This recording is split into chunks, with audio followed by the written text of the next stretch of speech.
Alhamdulillah, wassalatu wassalamu ala rasulillah Sayyidina wa maulana Muhammad ibn Abdillah wa ala alihi wa sahbihi wa man tabi'ahu wa mawalah. Ashhadu an la ilaha illallah wahdahu la sharika lah wa ashhadu anna sayyidana Muhammadan abduhu wa rasuluhu la nabiyya ba'dah. Allahumma salli ala sayyidina Muhammadin an-nabiyil ummi wa ala alihi wa sahbihi wa barik wa sallim. Qala Allah ta'ala fil Qur'anil azim wa huwa asdaqul qailin. A'udzu billahi minasy syaithanir rajim. Ya ayyuhalladzina amanu taqullaha haqqa tuqatih wa la tamutunna illa wa antum muslimun. Wa qala ta'ala fi ayatin ukhra. Ya ayyuhalladzina amanu taqullaha wa qulu qawlan sadida yuslih lakum a'malakum wa yaghfir lakum dhunubakum wa man yuti'illaha wa rasulahu faqad faza fawzan 'azima. Ibadallah, usikum wa nafsi bi taqwallahi wa ta'atihi faqad fazal muttaqun.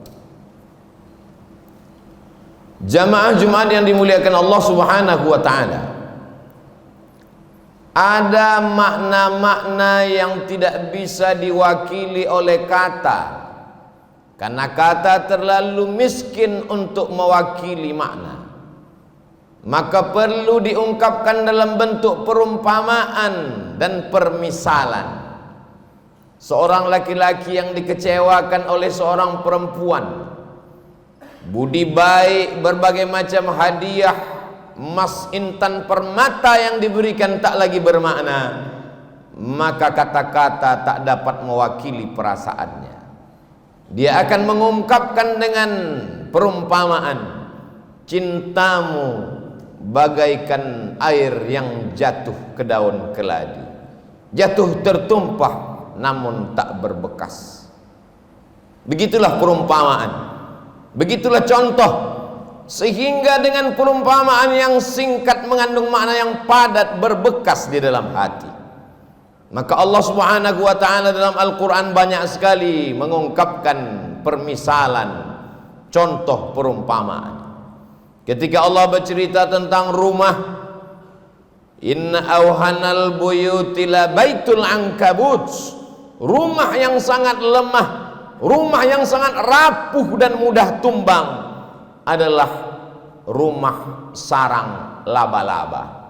Membuatnya sulit, rumit, jelimet, susah dan payah, tapi menghancurkannya, bahkan hanya satu hembusan nafas pun sarang laba-laba akan hancur.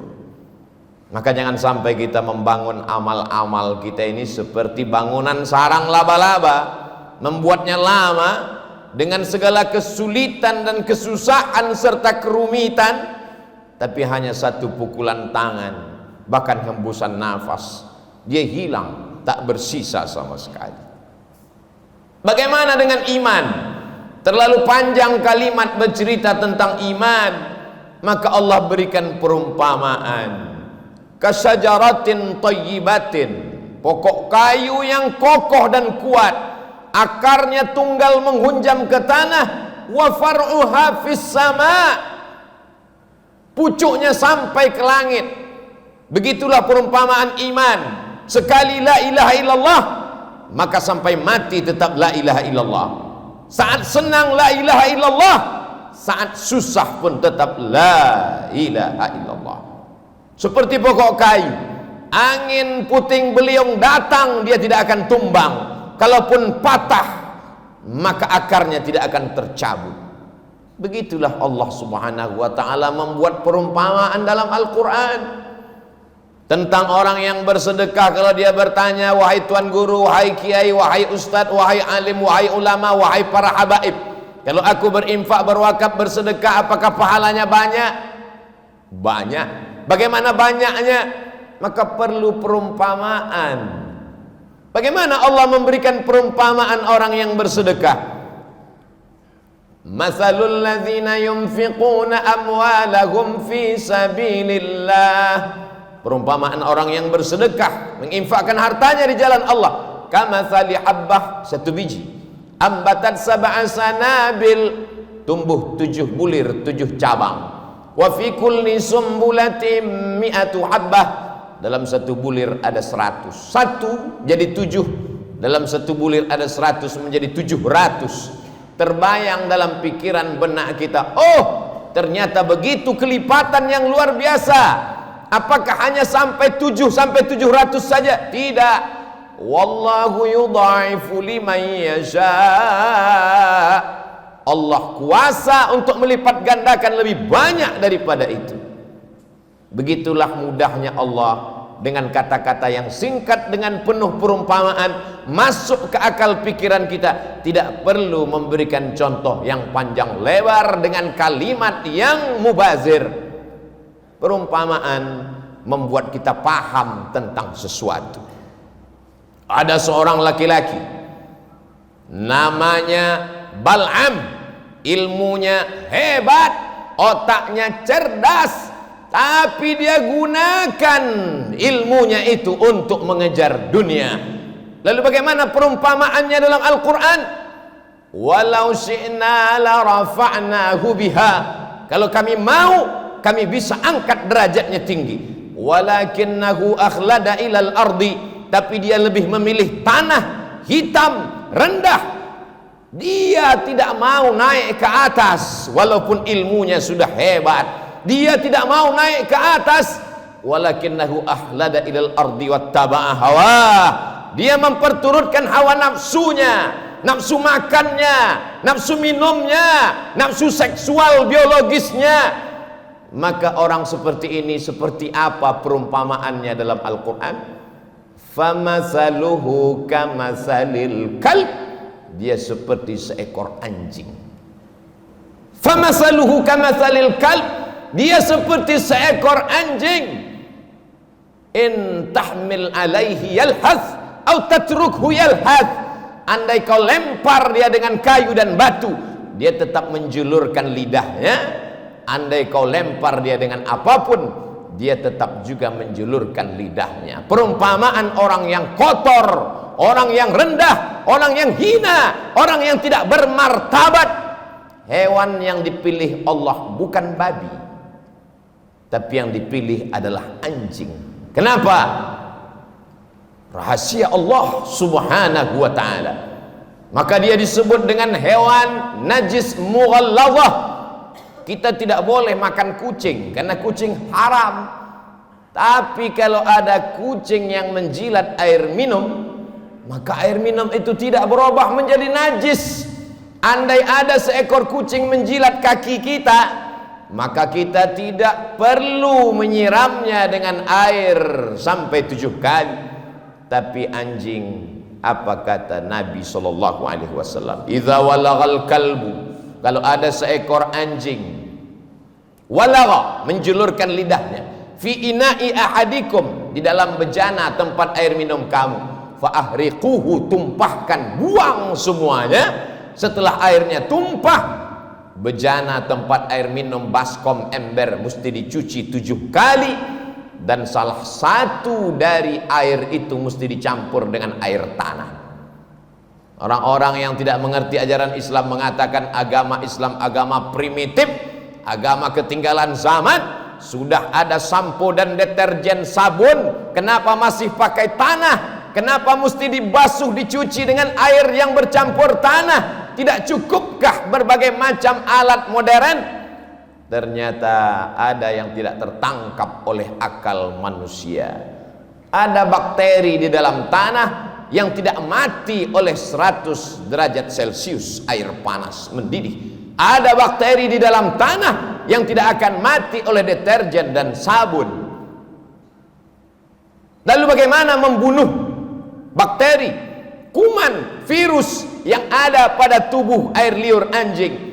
Dia hanya akan mati dengan bakteri yang ada di dalam tanah. Bakteri memakan bakteri, kuman memakan kuman. Maka bagi yang mereka mengerti tentang teori vaksin, memasukkan virus jinak ke dalam tubuh untuk melawan virus yang dahsyat. Sesungguhnya di dalam tanah itu ada virus bakteri yang akan melawan bakteri yang ada di dalam air liur anjing.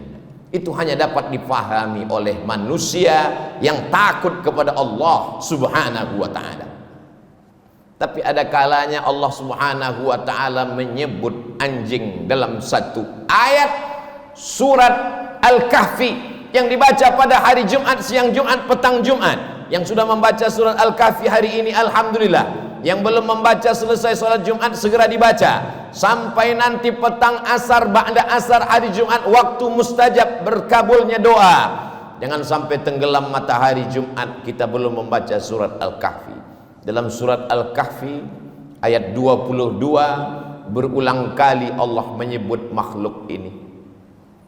Mereka mengatakan 3, padahal ada yang keempat anjingnya. Mereka mengatakan 4, padahal ada yang kelima. 5, ada yang ke-6. Mereka mengatakan 7, yang ke-8 adalah anjingnya. Mengapa makhluk yang hina, yang rendah ini disebutkan Allah berkali-kali dalam satu ayat, dalam satu surat? Bukankah dia makhluk yang najis berat? Bukan dia makhluk hina dalam ayat lain? Allah ingin menunjukkan walaupun seekor anjing, tapi kalau dia mengawal Ashabul Kahfi, anak-anak muda yang memperjuangkan agama Allah, diangkat Allah derajatnya. Begitulah Allah Subhanahu wa ta'ala memberikan permisalan, contoh dan perumpamaan. Pemilihan itu bukan akal manusia, bukan kata-kata Nabi Muhammad sallallahu alaihi wasallam. Wa ma yantiqu 'anil hawa, dia tidak mengikuti hawa nafsunya. In huwa illa wahyun yuha, melainkan wahyu dari Allah Subhanahu wa ta'ala. Dimanapun umat Islam sampai, maka yang pertama kalimat keluar dari mulutnya adalah Allahu Akbar, Allahu Akbar. Begitu seorang sahabat Nabi, panglima besar perang, jenderal bintang 5 bernama Amr bin As sampai ke Mesir, maka dia membangun Masjid Amr bin As. Setelah masjid dibangun, kalimat pertama yang berkumandang di Afrika Utara, negeri tertua penuh dengan peradaban, tempat Fir'aun berkuasa, hari itu kalimat yang berkumandang menggelegar di atas bumi Afrika, Allahu Akbar. Setelah nama Allah, maka nama Nabi yang paling mulia. Tidak ada alam semesta kalau tidak ada dia, tidak ada surga, tidak ada aras kalau bukan karena dia. Maka kalimat yang paling tinggi setelah Allah, asyhadu anna Muhammadan Rasulullah. Tidak ada yang lebih hebat daripada itu. Kalimat yang paling tinggi adalah seruan azan. Binatang yang paling rendah, paling hina, paling kotor, paling najis adalah anjing. Lalu bagaimana mungkin bisa tersilap dan tersalah mengumpamakan azan dengan anjing? Maka sesuatu yang tidak mungkin masuk di akal manusia. Itulah mengapa sebelum melangkah kaki kita katakan bismillahi tawakkaltu 'alallah la haula wala quwata illa billah. Dari bumi Lancang Kuning aku akan pergi ke bumi Pasundan. Aku akan menemui saudara-saudaraku sebangsa setanah air. Kulangkahkan kakiku atas namamu ya Allah. Yang akan kusampaikan adalah kalammu ya Allah. Yang akan kuceritakan adalah sabda Rasulmu ya Allah. Jangan sampai aku salah ucap, salah kata. Kita selalu berdoa meminta bimbingan Allah. Sampai-sampai sebelum membaca Al-Quran pun tetap dikatakan, فَإِذَا قَرَأْتَ الْقُرْآنِ, kalau kau mau baca Quran, فَاسْتَعِذْ بِاللَّهِ, minta lindung kepada Allah. Supaya apa? Jangan salah faham, jangan salah pikir, jangan salah omong. Karena tidak akan mungkin terjadi menurut akal logika manusia seruan yang tinggi, yang hebat, yang gagah perkasa ketika anak manusia lahir. Pertama kali matanya melihat dunia, yang dibisikkan ayahnya pertama kali ke telinganya adalah asyhadu an la ilaha illallah. dan di saat ayah akan mati, meregang nyawa. Tatapan yang terakhir dia lihat adalah tatapan anak lelakinya yang dulu menatapnya pertama kali lahir ke dunia. Suara yang ingin dia dengarkan adalah suara anak lelakinya yang dulu dia azankan saat lahir ke dunia. Maka kalimat yang dia bisikkan ke telinga ayahnya adalah la ilaha illallah. Itulah mengapa kita rindu pada kalimat itu. Kemanapun kita pergi, ke Amerika, ke Eropa, ke Australia, kita akan melihat jam dan akan bertanya, mengapa azan belum berkumandang? Mana kalimat-kalimat itu? Sampai masanya nanti kau akan terbujur kaku di ruang ICU. Di saat itu anak menantu sibuk dengan dunianya, kau sendirian di dalam tempat yang sepi di tengah keramaian. Dunia masih hiruk pikuk.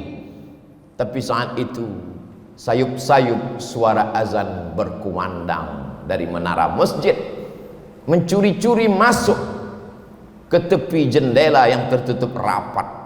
Tapi karena mikrofonnya masih keras, dia masih masuk ke ruang ICU. Hayya 'alas shalah. Saat itulah kau baru meneteskan air mata dan berkata, la haula wala quwata illa billah. Tapi apakah di zaman kita nanti masih ada suara itu masuk ke telinga kita? Tergantung apa yang kita lakukan hari ini. Barakallahu li wa lakum fil Qur'anil azim wa nafa'ani wa iyyakum bima fihi minal ayati wadh-dhikril hakim wa taqabbala minni wa minkum tilawatahu innahu huwal ghafurur rahim.